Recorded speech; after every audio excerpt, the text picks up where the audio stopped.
Well, for more, I'm joined in studio by our international commentator, Douglas Herbert.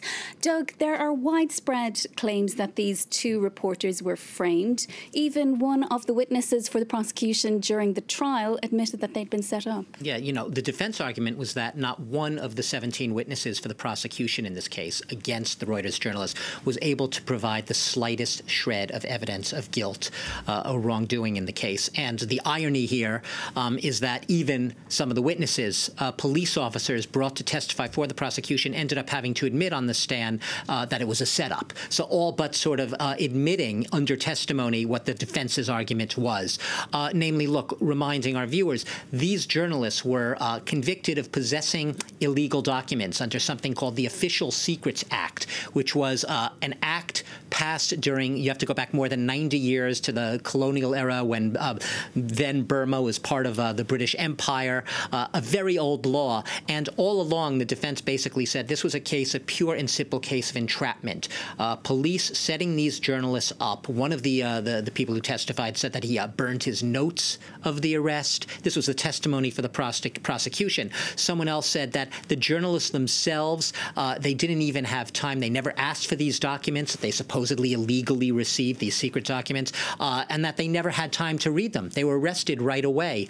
So the whole case seems like it was completely trumped up. A failure, a travesty, as a lot of people saying, of justice in Myanmar, and also a hammer blow to the rule of law, as Britain's ambassador to Myanmar called it. Yes, a setback for democracy in the country. Also, human rights campaigners are saying that it represents something of a backsliding on the rights of Rohingya Muslims. Yeah, you know, and look, anyone who has even vaguely followed the Myanmar story over the past decade or so, you know, there was a real time in the past decade of real hope. You'll remember 2012 being that key year when Aung San Suu Kyi, you know, swept these parliamentary by-elections, her National League for Democracy. It was seen as a real moment of inspiration, not just for those within the country, but from the outside world looking on. There was a lot of opening of the media. Domestic censorship of the media was all but eliminated. You had a lot of easing of media restrictions, the opening of the internet, making internet access much simpler, alongside measures to open the economy as well. And there's a real sense that there was some sort of real transition to democracy underway here, where you had Aung San Suu Kyi in this maybe uneasy alliance alongside the military junta who had imprisoned her for many years before she came to power. And now you have seen a backsliding. And if you have to identify what seems to be that trigger moment, the sort of red line that the regime has drawn, it is this crackdown against the Rohingya Muslim population, which is a minority population, and there have been, over the past several years, a violent crackdown. We've seen a campaign of arson, rape, looting, and massacres, just straight-out massacres, which have literally sent hundreds of thousands of these Rohingya Muslims fleeing to neighboring Bangladesh, to the point that now, even though Myanmar says it's ready to take them back, they don't want to come back. They don't trust the regime there. They don't think their lives are going to be any easier, if anything, perhaps even harder, if they were to go back. So it's been very disappointing for people who had hopes, especially people who might have remembered Barack Obama visiting the country in November 2012. And you talked there about Aung San Suu Kyi.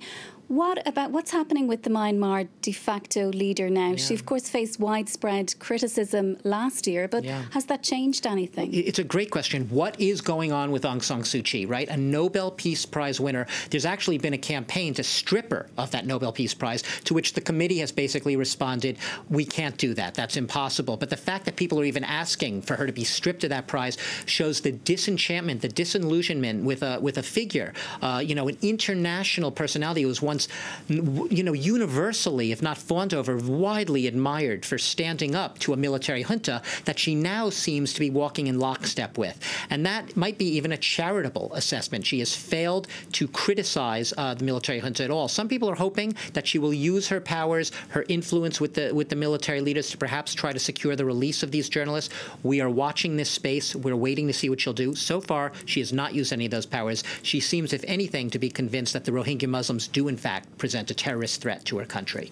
Okay, thank you so much for joining us, Doug. That's Douglas Herbert, our international commentator.